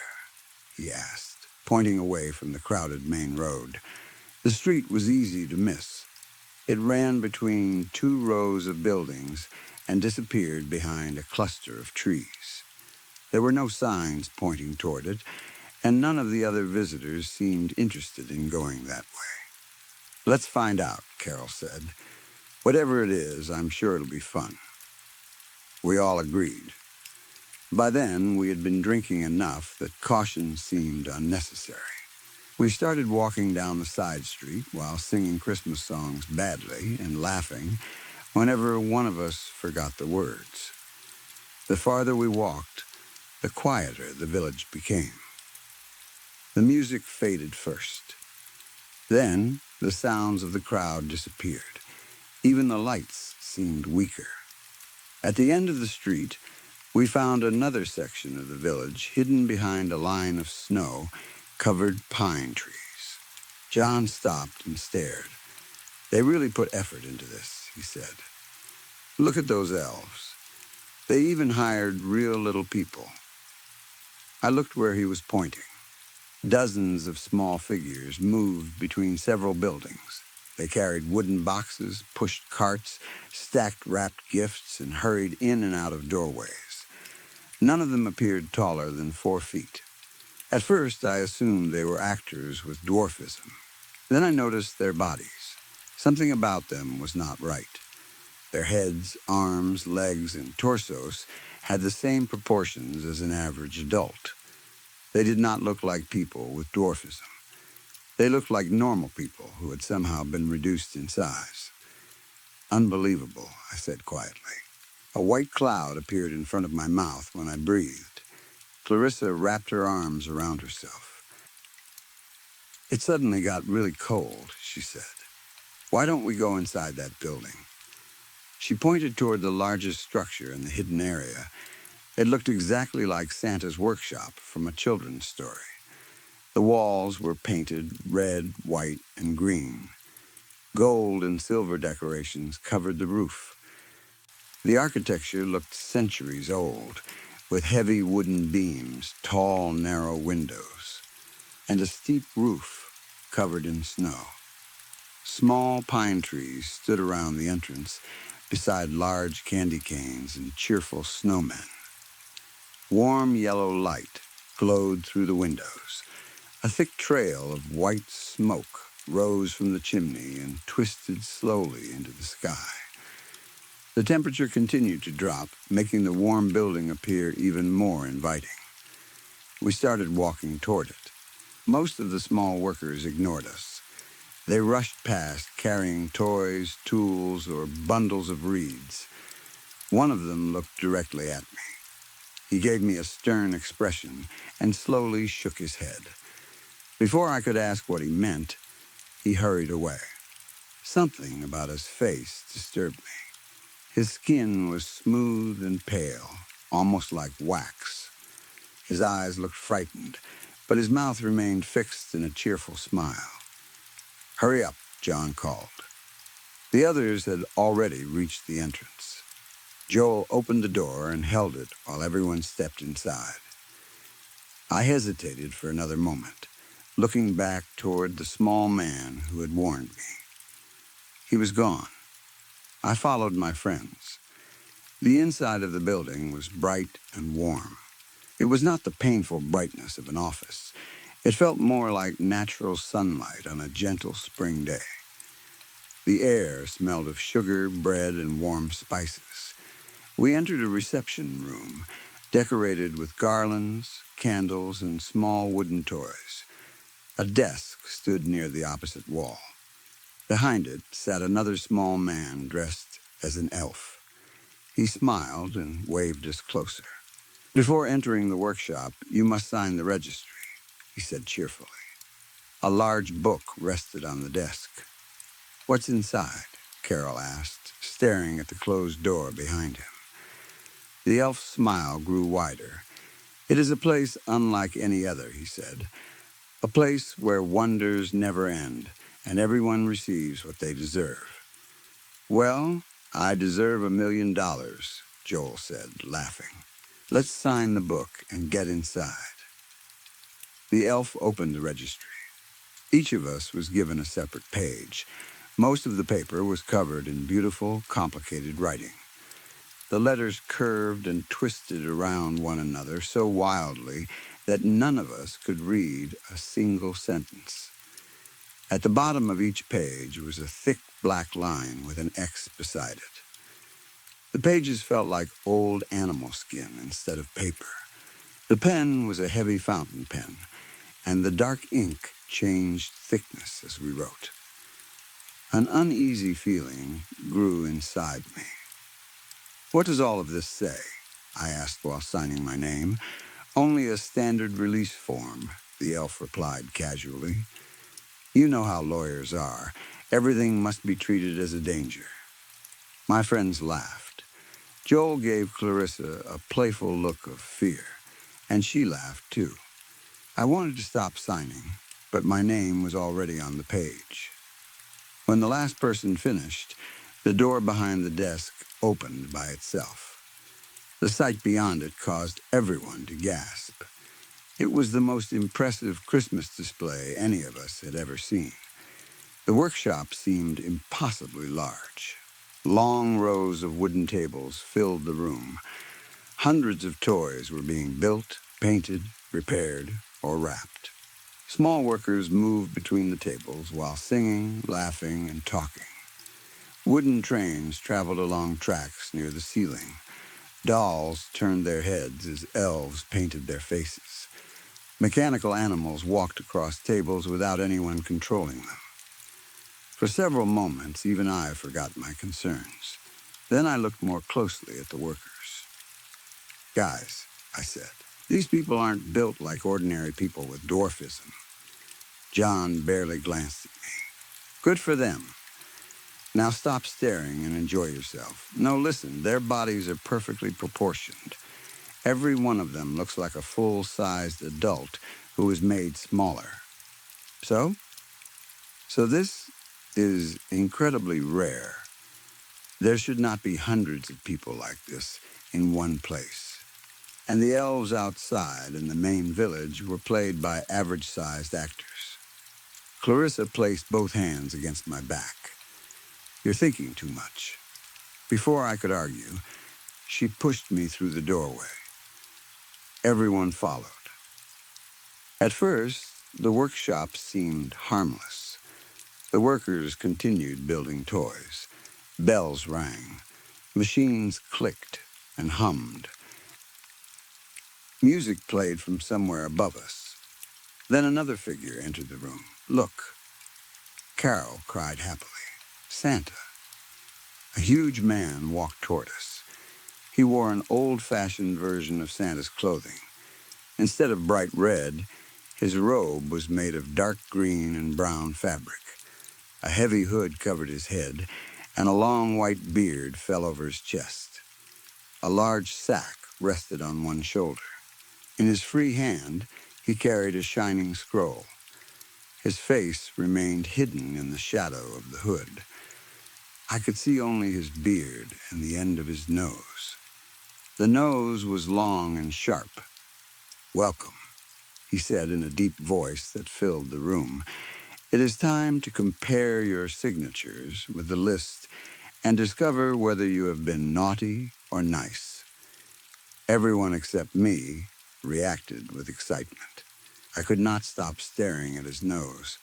Santa was supposed to have a small, round nose. This man's nose looked more like the beak of a thin bird. He is only an actor, I told myself. Not every actor has to look exactly like the Santa from children's books, but something still felt wrong. Why was the workshop hidden away from the rest of the village? Why was the largest and most expensive-looking attraction located at the end of an empty side street? Why were there no signs guiding visitors toward it? I wanted to ask these questions aloud, but I was afraid my friends would laugh at me. Joel Donaldson, the figure, announced. Your name was signed first. Step forward and learn whether you are naughty or nice. Joel bowed dramatically. I'm ready for my present. You will receive exactly what you deserve, the figure replied. He raised the scroll and allowed it to open. Joel Donaldson, you are on the naughty list. Joel waved his hands and made a joking sound. Ooh, how frightening. Every elf in the workshop stopped working. They slowly turned toward us. Then they gathered around Joel while smiling brightly.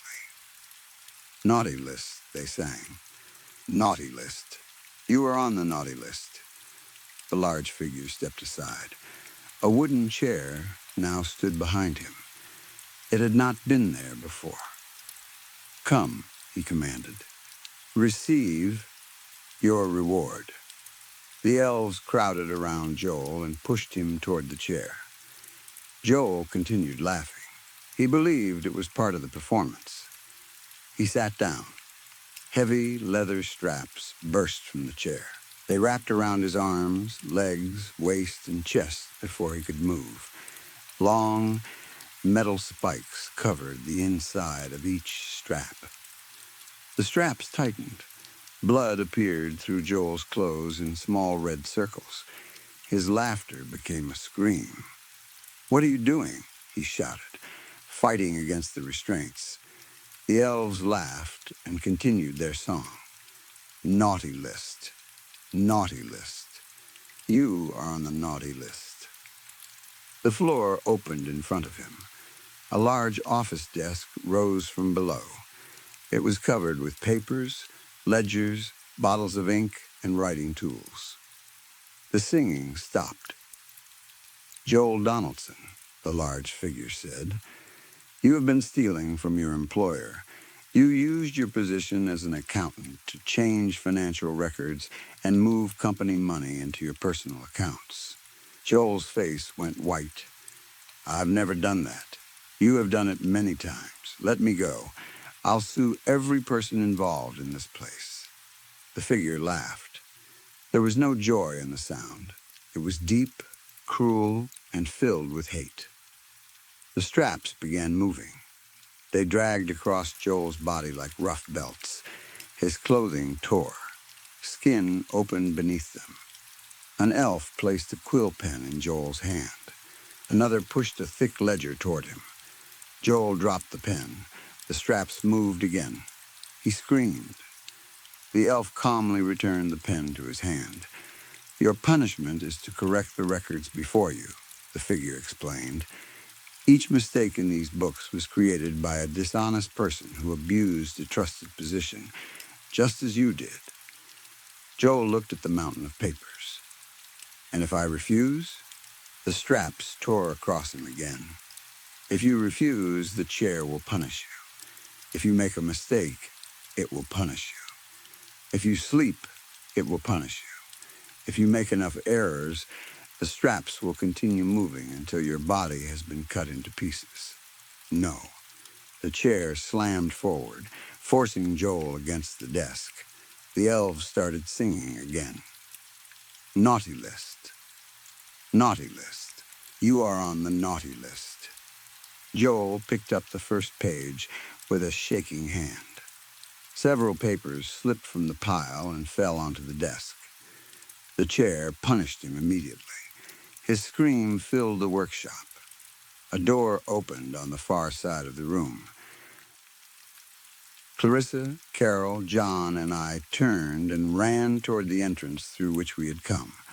We pulled at the handle, pushed the door, kicked it, and shouted for help. It would not open. Behind us, the elves sang while Joel screamed. You must move forward, the figure commanded. Go and receive your just reward. We continued trying to escape until the elves gathered around us. Their small hands were incredibly strong. They pushed us toward the open doorway. Just reward, they sang. Just reward. Joel screamed again.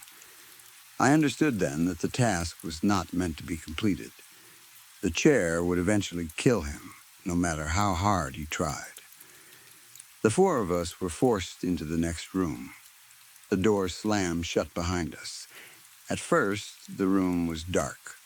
Then, soft lights came on.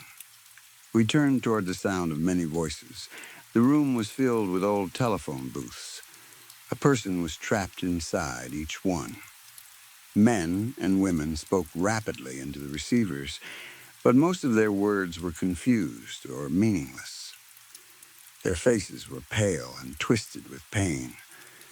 Sometimes one of them would drop the phone, cough violently, and spit blood across the glass.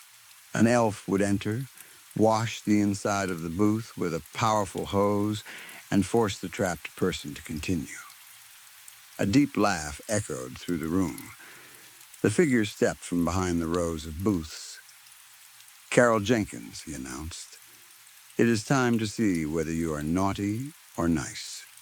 He raised the scroll. Wait. I shouted. What kind of Santa's workshop is this? Santa doesn't hurt people. The worst thing he gives naughty children is coal. The figure became still. Then he laughed softly. Santa Claus? He asked. Why do you think I am Santa Claus? Is it because of the robe? He stood to his full height. He was much taller than any normal man. Then he pulled back his hood. His face looked like twisted, ancient wood. Deep cracks ran through his skin. His eyes were narrow and sharp. His nose was long, and two dark horns curved from his head. He removed his gloves. His fingers were thin and knotted, ending in long claws. The sack fell from his shoulder and opened. There were no presents inside. It contained bundles of thick reeds and human bones. I am Krampus, he declared, and I punish the wicked. We stared at him in horror. I do not carry a list of the nice. I carry only the naughty list. Those whose names appear upon it receive exactly what they have earned. Justice is rarely gentle. He opened the scroll again. Carol Jenkins, you are on the naughty list. The elves sang as they rushed toward her. Naughty list. Naughty list. You are on the naughty list. They grabbed Carol and dragged her forward. You are a gossip, Krampus said. You spread lies and rumors without caring about the harm you cause. You have destroyed friendships, reputations, and relationships with your tongue. Carol struggled and screamed. Krampus lifted her with one hand. As punishment, you will confess the truth to every person you have harmed. A telephone booth rose from the floor.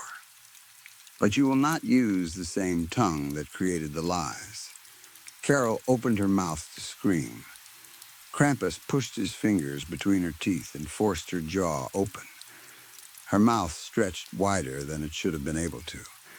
He grabbed her tongue. With one sudden movement, he tore it out. Blood sprayed across his hand. Carol made a terrible, wet scream. An elf placed a small candy cane into Krampus's palm. He pushed it into Carol's mouth. The bleeding stopped instantly. Then he threw her into the empty booth and locked the door. Call them, he commanded. When every confession is complete, you may leave. Carol beat her fists against the glass. No one helped her. Another door opened. Go forward, Krampus told us. Receive your just reward. The elves surrounded Clarissa, John, and me. Clarissa cried uncontrollably. John shouted that they had no right to do this. I said nothing because I understood that words were useless. We were forced into the next room. The door closed, leaving us in complete darkness. For several seconds, nothing happened. Then part of the wall slowly lowered. A huge fireplace was revealed. The flames gave the room a dangerous orange light. At the center stood a large iron bed. Chains hung from its head and foot. Instead of a mattress, there was a flat iron slab. The fire suddenly grew larger and stretched into the room like a tongue. Krampus walked through the flames. The elves followed him. He opened the scroll. John Valentine, you are on the naughty list. The elves attacked John immediately. They lifted him over their heads while he kicked and screamed. They carried him to the bed and locked iron restraints around his wrists and ankles. Then they pulled the chains tight. Several loud pops filled the room as his shoulders and hips were forced out of place. John screamed. You are guilty of adultery, Krampus announced. Not once, but many times. You lied to hide it. You betrayed someone close to you and used the trust of a friend. It's not like that, John shouted. We're in love. You can't punish someone for love. Krampus laughed. You continue lying even now. You never loved her. You were with other women while seeing her. You desired only what did not belong to you. I stared at John. The man I knew was kind, honest, and loyal. He was the friend I trusted more than anyone else. Who was she? I asked. Then I looked at Clarissa. She was crying with her head lowered. The truth struck me before she spoke. It was me, she whispered. My body went cold. What? John and I were together. She looked at me, tears flowing down her face. He told me he loved me. He said he could make me happy. I felt like something had disappeared from our marriage, and he made me feel excited again. My chest tightened so badly that I could hardly breathe. My wife and my closest friend had betrayed me together. Why? I asked. I still love you, she said. I always loved you. But the magic was gone. The The kind things you did became normal. I stopped feeling excited. I wanted that feeling again. Before I could respond, Krampus spoke. Clarissa Hart, you are on the naughty list. The elves surrounded her. No, I screamed. I forgive her. We can fix this. I still love her. They ignored me. They lifted Clarissa and carried her to the iron bed. She screamed apologies and begged me to forgive her. Krampus watched without emotion. You are also guilty of adultery, deceit, and betrayal. You committed these acts with the condemned man, so you will share his punishment. The elves chained Clarissa beside John. They pulled the restraints tight. I turned away when I heard her joints break. You must watch, Krampus said softly. I forced myself to look. The floor between the fireplace and the bed opened one metal panel at a time. Flames moved beneath the iron slab. John and Clarissa began struggling. Krampus raised his voice. You burned with desire together. Now your bodies will burn together. The elves grabbed me. They carried me across the room and threw me through another door. It closed behind me. The last thing I heard was Clarissa screaming my name as the iron bed began to heat. I lay on the floor for a long time. I cried for Joel, Carol, John, and Clarissa. I cried for everything I had lost in a single night. Their actions were wrong, but the punishments were too terrible to understand. Every person makes mistakes. Every person has secrets. If everyone received punishment like this, no one in the world would survive. Eventually, I opened my eyes. I was in a comfortable sitting room. A normal fire burned inside a fireplace. A table was covered with food. Christmas decorations hung from the walls. A long couch stood near the center. Krampus sat in a large chair. Sit down, he said gently. I obeyed. You are not on the naughty list, he told me. I stared at him. What? You are not innocent. No person is. But your wrongs are small.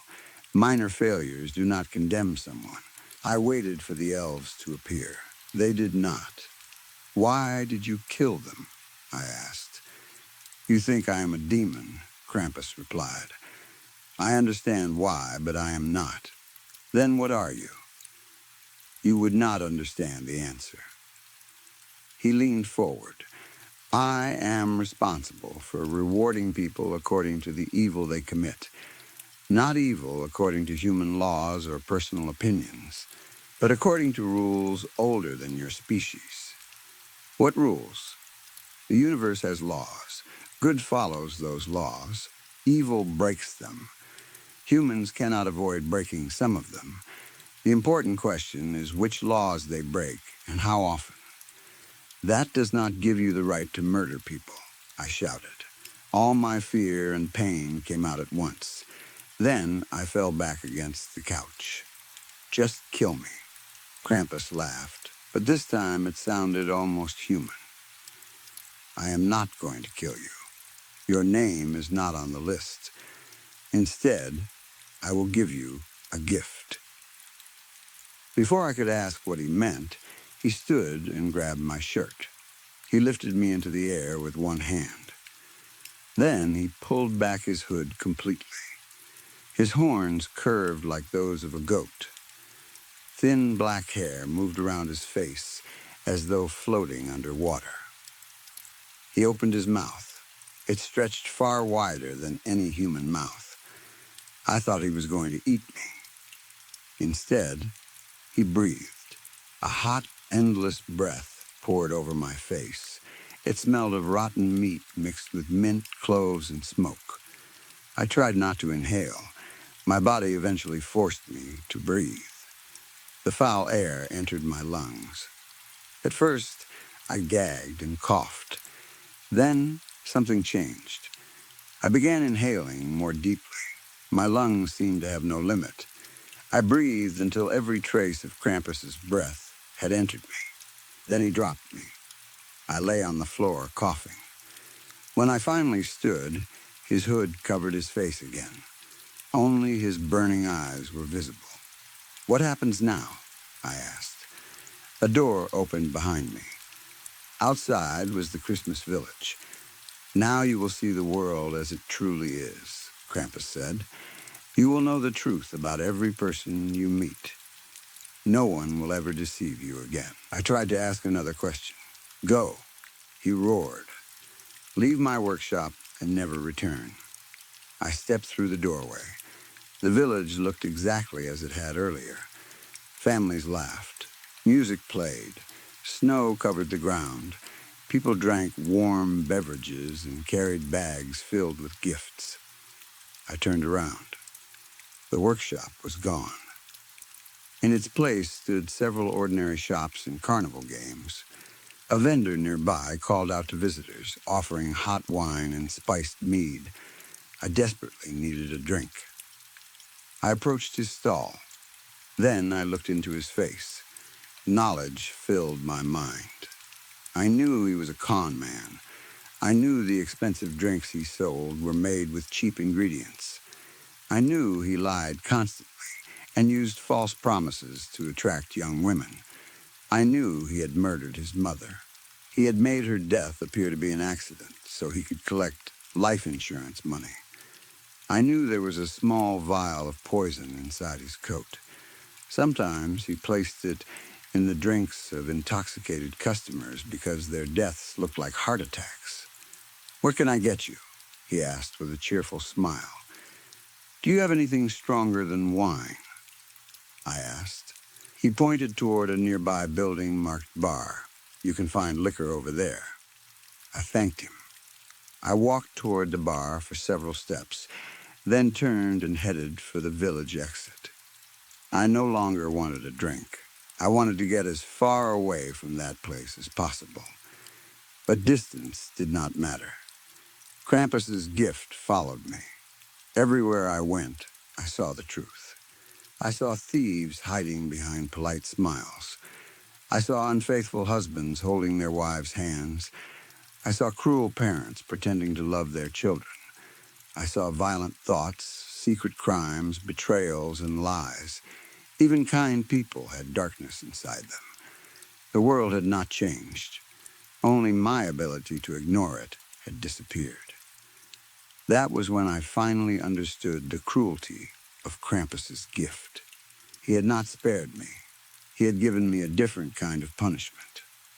I would spend the rest of my life knowing exactly what every person truly was, and I would never trust anyone again. Story 4. Glenn had been living on the road for almost a year, and it was not nearly as terrible as people always said it would be. Before everything changed, he had lived a normal life. He had a small apartment, a steady job, and just enough money to cover rent and food. He worked for a local catering company, helping prepare food for weddings, office parties, and large family events. The work was not glamorous, but he liked it. The hours were long sometimes, yet the people were friendly, and Glenn had always believed he was doing well enough. Then, COVID arrived. The food industry was hit hard, and the catering company where Glenn worked lost most of its business in a matter of weeks. Events were canceled, weddings were delayed, offices closed, and people stopped gathering in large groups. The owners tried to keep the company alive, but there was no money coming in. One morning, Glenn received a short phone call telling him the business was closing. Just like that, he had no job. He survived for a while using the little money he had saved, but it disappeared quickly. Rent was still due. Bills still arrived. Food still cost money. Glenn tried looking for other work, but businesses everywhere were either closed or reducing their staff. When he finally missed his second rent payment, his landlord told him to leave. Glenn could have applied for government assistance like some of his friends had done. He thought about it. He even began filling out the forms once, but he never finished them. By then, he had already met Travis. They met at a temporary shelter where Glenn had been staying. Travis was older, rough around the edges, and always seemed ready to leave at a moment's notice. The two men began talking during meals, usually while sitting at the same corner table away from everyone else. Travis had been living on the road for years. When he decided to leave the shelter and continue traveling, he invited Glenn to come with him. Glenn had nowhere else to go and no real reason to stay, so he packed the few things he owned into a worn backpack and followed Travis out. That was 9 months ago. Since then, Glenn had traveled from town to town with Travis and a small group of men. They walked beside highways, slept under bridges, camped in forests, and sometimes caught rides in the backs of trucks. They ate what they could find and took whatever small jobs came their way. It had become the experience of a lifetime. Most of the men had been homeless for years. They knew how to find safe places to sleep, where to get a free meal, and which towns were friendly to people passing through. They had stories from every part of the country. Some were funny, others were sad. A few were so strange that Glenn never knew whether to believe them. The group looked after him from the beginning. They called him Kid, even though he was not especially young.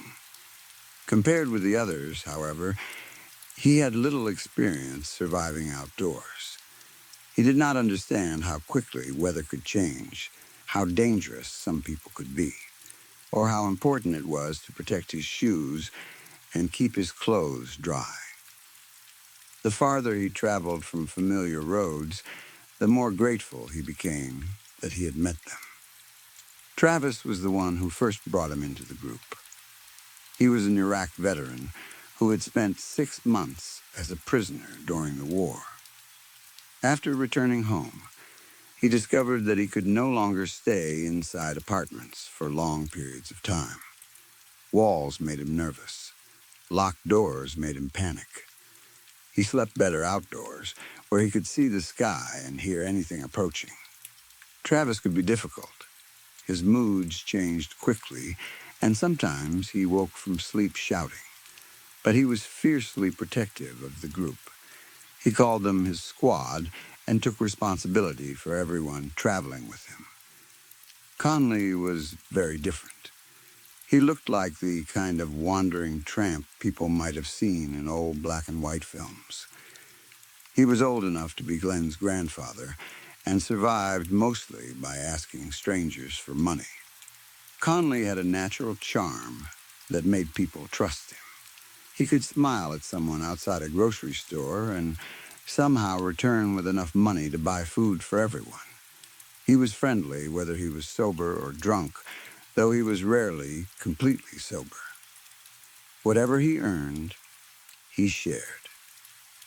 Then there was John. Of all the men in the group, John was the one Glenn liked most. John reminded him of his father, although Glenn could never explain exactly why. He was tall and thin, with thick eyebrows and a heavy beard mixed with gray and black hair. His face looked serious, but his eyes were gentle most of the time. He worked as a handyman whenever he could. If someone needed a fence repaired, a wall painted, or a broken door fixed, John usually found a way to do it. He saved part of the money, but used most of it to buy food and supplies for the group. Like Travis, John had served in the military. He kept a close watch on Travis whenever the younger veteran struggled with nightmares or panic.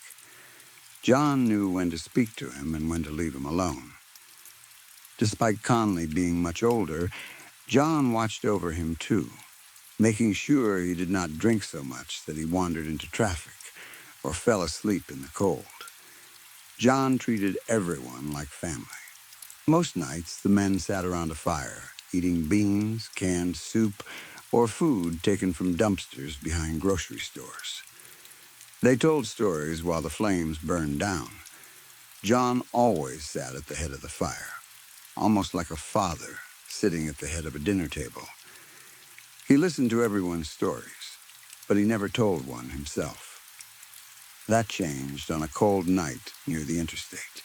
The men had found a place to camp in the woods, far enough from the road that passing drivers could not see the glow of their fire. The trees blocked most of the wind, and the ground was dry enough for sleeping bags. That evening, they had found a large amount of food behind a nearby food lion. Some of it was damaged, but most was still good. They heated cans over the flames and shared bread, fruit, and a package of cookies. It felt like a feast. As the night grew darker, Conley suggested telling scary stories. He began with a ghost story he had heard years earlier in Denver. It involved a woman who appeared in hotel mirrors and vanished whenever someone turned around. Travis followed with a story from his time in the military. He described a dead soldier who was sometimes seen walking near the barracks late at night. The soldier never spoke. He only stood outside the windows and stared at the men sleeping inside. When it was Glenn's turn, he told a creepypasta he remembered from his old life. It was about a missing radio station and a voice that called people by name. When Glenn finished, the three men looked toward John. John had eaten quietly through all the stories. Now he seemed determined to focus on the last few spoonfuls of stew in his can. "Your turn, Dad," Glenn said. Dad was the teasing nickname Glenn had given him months earlier. John usually pretended to dislike it, though everyone knew he secretly found it funny. This time, he did not smile. "I don't like telling scary stories," John said. His voice sounded empty. Conley leaned closer to the fire. The alcohol he had been drinking was already affecting his speech. "Come on, John, we all told one. Now it's your turn." Glenn was sitting to John's right and saw the change in his face. John's expression darkened. "Easy, Conley," Glenn said quickly. "If he doesn't want to tell one, he doesn't have to." John placed his can on the ground. "Fine," he said. "You want a story? I'll give you a story." Conley raised both hands. "It's all right. Forget I said anything." "No," John replied. "It's a great story. I think you'll love it." He reached across the fire and took the bottle of cheap liquor from Conley. He drank deeply before handing it back. "Gather close, children," he said. "This one is a real beauty." His voice sounded angry, but there was something else beneath the anger. Fear, perhaps, or pain. Glenn suddenly wished he had never encouraged him. Clearly, this was not going to be an ordinary story. John stared into the flames and began. It happened on a night much like that one.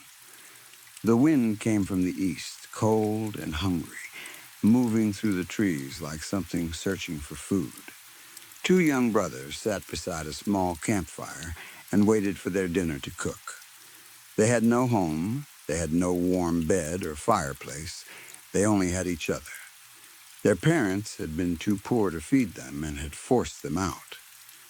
Since then, the boys had survived by traveling on trains, walking beside roads, and begging for food in small towns.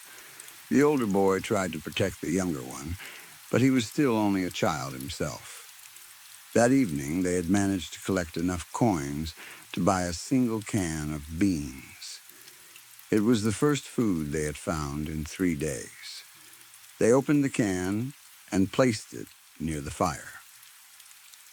As the beans heated, their smell filled the cold air. Both boys sat close, watching the sauce begin to bubble. Their stomachs growled painfully. Neither wanted to wait, but the beans were still cold in the middle. The wind grew stronger. It moved between the trees with a long, low howl. The flames bent toward the ground and nearly went out. The brothers moved closer together and used their bodies to protect the fire. The wind cut through their thin coats and worn clothes. Their hands shook from hunger and cold. Then they heard another howl. This one did not sound like the wind. The boys looked at each other. The sound came again, lower and closer. Something was moving through the forest. Their campfire shook beneath another blast of wind, and the older boy covered it with his body. He knew the fire was dangerous. It could be seen from a distance, and its smell traveled through the trees. But without it, they would freeze. The beans began boiling over the edge of the can. The older boy wore a pair of thin, damaged gloves. They were not enough to protect him from the heat, but he grabbed the can anyway and pulled it away from the fire. Pain shot through his fingers.